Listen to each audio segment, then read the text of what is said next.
Hi, welcome to It's Your Smarter Money with Dr. Laura and Professor Steve. Today, we wanted to talk a little bit about the political risk that a lot of people are focused on right now. We've been looking at what's been happening overseas, over in the Ukraine. But, it's important to know that even before Russia invaded the Ukraine, US stocks were already coming down. Interest rates were going up. Inflation was nearing highs we haven't seen since the 1980s. And so there are some potential concerns that we have around the overall economy and investing. When it comes to the political events, it's not that, of course, it's a tragedy. And we're witnessing a humanitarian crisis right before our eyes. And Yes. we have concerns about that. But I do want to state that right up front, that we're not as concerned about what we're investing in terms of what's happening over there in Ukraine. And the biggest reason is that we're very, very careful with what we've exposed you to. And so we wanted to talk to you a little bit about all of that. Yes. And in particular, we're going to be talking about the emerging markets funds. And through the years, I've seen a lot of advisors use emerging markets funds, and I've never really been a believer in them.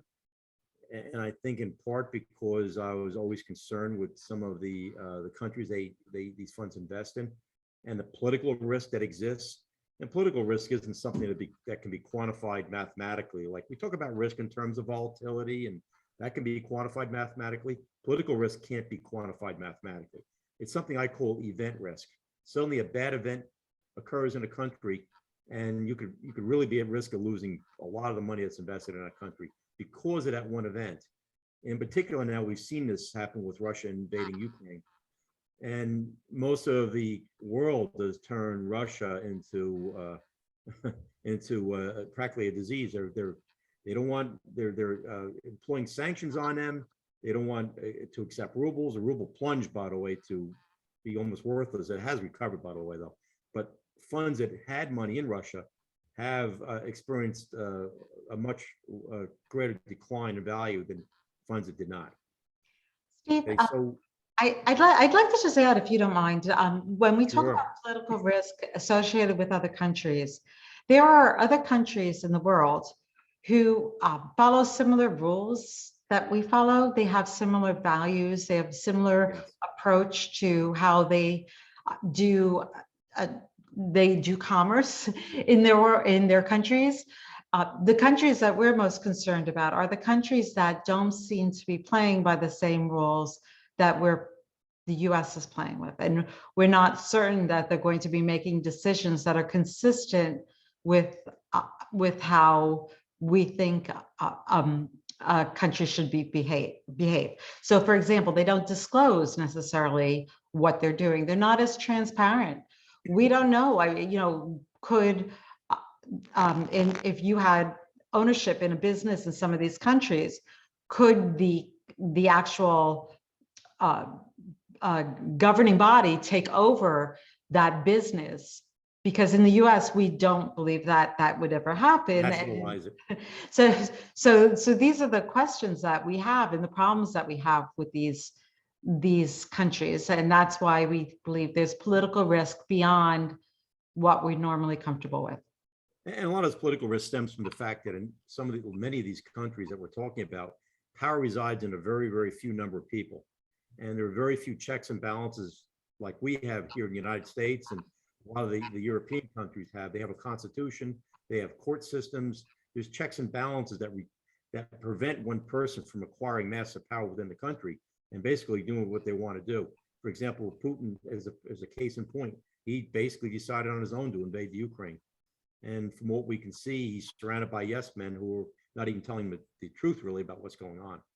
So our concern is these funds that do have these emerging markets funds and that do have high percents of their investments in countries with this risk. And so if you look at the Morningstar average emerging markets fund, the average fund has about 20% of their equity exposure to China and 4% to Russia. And now my concern is not just with the potential invaders And I have a concern that China may eventually try to invade Taiwan. I'm also concerned with the invadees, the countries that could potentially be invaded as well. And so I think the risk really exists on both sides. I feel we're entering a very, very unstable period of time in the world over the next few years. So, by the way, trading was halted on Russian exchanges. When we go on our custodian now, TD Ameritrade, there's a red line at the top that says that any stocks that are domiciled in Russia are illiquid; they can't be traded.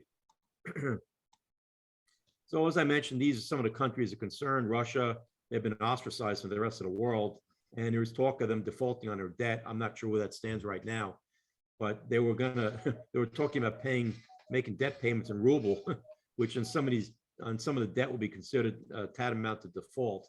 And with the ruble having plunged in value so much, it pretty much was the equivalent of a default. And China is continuing to threaten Taiwan, and I'm concerned with Taiwan because what happens if they're invaded by China? So we do have concerns with this. And so why do advisors using emerging markets? Well, the idea was that they were supposed to improve the efficiency of a portfolio, and you improve the efficiency of a portfolio, as Lauren and I've described many times, by having assets that don't move in conjunction with other assets in a portfolio. So emerging markets do have a lower correlation, which is a statistical or technical term for the interrelationship between the prices of different investments. The lower is the better. It means that one investment's not going down as much as another investment, for example. So that's one reason why advisors were using it. I think to some extent it was an investment fad to many of them. Wow, we want to be in emerging markets. I think they think it's a good story. And also there was a thought that some of these developing countries the amount of growth in their economies could be much higher than US. We've been stuck at 2 or 3% growth in GDP for many, many years. Some of these countries experience 7 to 10% growth in some years, if we can believe it. And that's, of course, some of the issue. A country like China, we're really not sure what their growth is sometimes because they don't have government agencies that we can trust sometimes to adequately measure their actual growth numbers. But here's the real risk. We mentioned political risk. It's not easy to quantify. I still remember when I got my MBA, I had a course on international business. And I always remember the one thing I learned about that is that political risk is a huge risk when you're have an overseas division or are investing internationally. And now we're seeing that, we're seeing that come to fruition. I mentioned countries that don't have written constitutions have enormous political risk. And by the way, that risk may not appear for 20, 30 years. So we really didn't see that risk with Russia as much, right? They did go after Crimea, I believe, a few years ago, but we didn't see this massive invasion of the Ukraine like we've seen now. And people really were still investing in Russia even after they did some of the things in Crimea and a couple of the other places, including, I think, it'll come to me, in the Middle East, Syria. So for years, because of that apparent or apparent stability, people thought Russia could be a good investment. Not just Russia, China as well. And and we understand, we're always looking for other sources of risk that are uncorrelated with the investments that we have in your portfolio. I mean, that's part of what we're doing. However, there's the other side of that. What other risk are we exposing you to? So we always want to understand, really understand the kind of risk we're exposing you to. And it just doesn't seem to make sense. I remember, Steve, when we were talking about the emerging markets, I want to say it was probably about 2 years ago. And we were getting a lot of push from a lot of the experts, the economists, the PhDs, all of them who were saying China, Russia, the emerging markets, the place to go. And people were starting to slant their portfolios in that direction. And I remember having a whole conversation where we discussed this and we said, no, it's just not worth the risk. We're not going to do it. No. And I will say emerging markets do have a slightly lower correlation, as you can see from this table, from the category we use, which is U.S. funds, foreign, small, and mid-cap value. And we use that predominantly through a DFA fund, international small cap value. It doesn't have as low a correlation with domestic as do emerging markets, but the difference in our mind isn't significant for the additional risk. And So also, I what don't have Steve's this. specifically talking about is he's talking about the 0.87, and that's the relationship of these smaller companies in Europe to the US stock market versus the 0.83, which is the relationship of the emerging markets to the US market. And we're Correct. Yep. saying, you know what? Okay, it's slightly better with the emerging markets, but why go there when we can achieve that lower correlation with the foreign small and mid companies. That's correct. Yep. Yep. Exactly. So this is from Morningstar about a month ago. Funds with holdings in Russia are down nearly twice as much as those that avoided the country, falling about 6.5% versus 3.3 since the war began. So the average fund in the $732 billion category is down 6%. And those funds had an average about 4.7% of their assets in Russian companies. And so, look, it's not just Russia that we're concerned with, as we mentioned, that may only represent maybe between 4 to 5% of the emerging markets funds. China is a huge percent.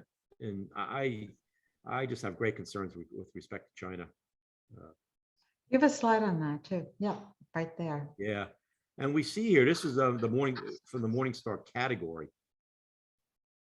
So China's 28%. Yeah, on average. Some were as high as 35 that I looked at, by the way. And even India, which I'm not too concerned with India from a political standpoint, but I'm concerned because they haven't really, they've come out, I believe, against the sanctions that have been put in place against Russia, which I don't know that's a good thing going forward. So I'm kind of concerned with them. But I'm more concerned with China, and also Taiwan is about 14%. And I'm not worried about Taiwan in itself. I'm worried about what happens if China does decide to continue to threaten Taiwan. And even if they don't invade it, possibly threatening it could really reduce the value of some of those holdings as people start to move out because they're afraid, investors. So, and this shows some of the changing holdings in the category through the years. And I think China is in that dark blue there. And you can see on average, they've reduced it somewhat, but it actually started to increase a little bit again. So I don't know if we can go over this chart too much, but it does show that the emerging markets funds have been pretty consistent in terms of the countries they've been invested in through the years. Go past this. It gives me a headache and I know how to read it. Yeah. Yep.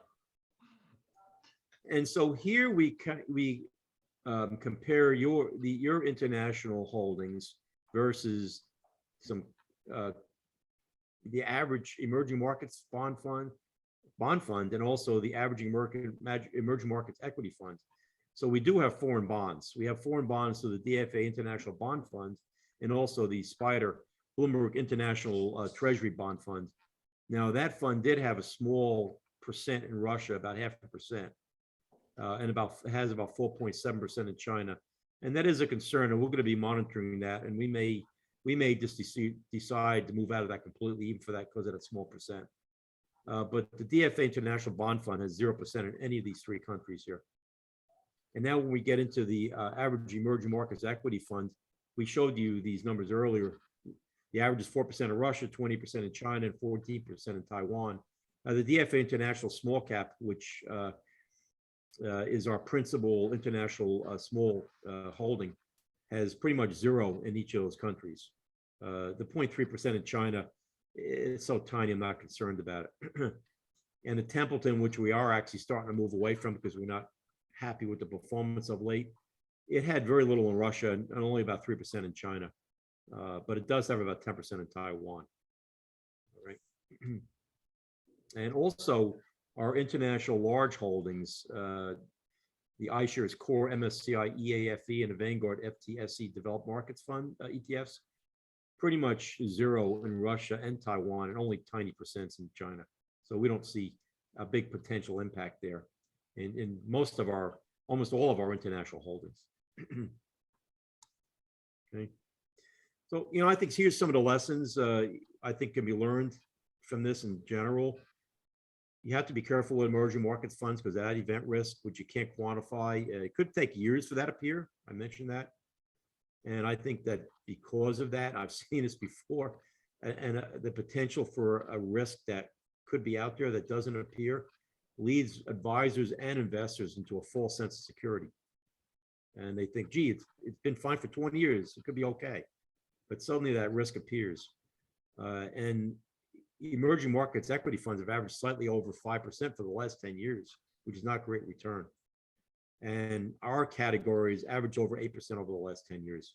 So even with that additional risk, they haven't really averaged, on average, provided better return than the category that we use.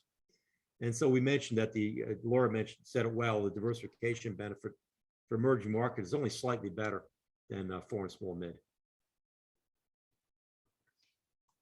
So I think in general, this discussion really turned into more of a emerging markets discussion versus, oh, we're concerned about what we're watching on television with what's happening with the Ukraine. And I guess, this is where we would have like the biggest concern is if you were heavily invested in emerging markets, and you should by all means, if you are invested, for example, in your 401k or other places that maybe we don't have full visibility to. For some of you, we have visibility, but not all of you. You should check and make sure that you don't have too much exposure in that arena. In terms of the war and in terms of what's going on over there, we're a little bit less concerned about the markets and the overall investing. We do see that there could be a potential continued disruption around production or the supply chain. Maybe inflation continues to be prolonged for a little bit longer, but we're not as concerned. I do want to say that I have been listening to TV, and there's a lot of talk about recession and stagflation these days. Just so people know what the definition of stagflation is, it's inflation plus a slow economy and potentially even a high unemployment. And there's some concern about that. We don't necessarily, well, our crystal ball is broken. We don't know exactly what's going to happen, but we're not necessarily buying into the sky is falling phenomenon right now. And even if we did, quite frankly, I'm not sure what we would do differently. We are investing you in a way that we think can navigate you through the waters. And we might have a bad quarter or a bad year for that matter, but we're continuing to monitor and manage and make sure that we have your money available for you when you need it, and that you're being exposed. So for example, the inflationary hedge absolutely is there with the natural resources. We've had it all along. Also the REITs, by the way, and in the long run, they're performing poorly this year, but in the long run, REITs are an inflation hedge as well. Yeah, and we need to understand why they're not performing as well right now. I think it has a lot to do with the mortgage concerns and mortgage rates, and but yes, so we have, again, we are not necessarily thinking the sky is falling right now, and we have the protections in place if a couple pieces of the sky fall. Yeah, and we've seen some research that says right now the market is actually fairly valued. Of course, that's at the current earnings level. So if earnings drop because of recession, it would no longer be fairly valued. So there's always two pieces to that equation. Although there's many ways to value the market, not just price to earnings, there's also price to book and other ways too. We've seen some research that says some of it is undervalued. Yeah, that's correct. Yes. Especially the pieces that we have you invested in, which are value and small cap. Yes. Small cap value right now, they think is around 80% of fair value. By the way, international small cap, I was told by DFA, they believe it's about 80% of fair value as well. So, there's potential there for some, I think, good performance in possibly the next couple of years in both. And of course, if we hit a recession, look, the market usually signals the beginning of recession. It could be signaling that now because the market's been relatively volatile and it's not it's still down for the year. It's not down enormously, but it is down. So it could be beginning to signal that a recession's on the way. Steve, And, you know, in the next markets, video, we're going to talk about that. yes, And we're going to talk about definitely. we're going to talk about possible signaling. We'll talk about the potential of an inverted yield curve. We'll talk about all of that because it's quite interesting. But I'm Perfect. afraid that we're probably going to go on too long, and we don't want to keep you. We appreciate that you've listened to us this long. And as always, we're available to talk to you about your individual situation whenever you'd like. Please give us a call. Thanks. Bye.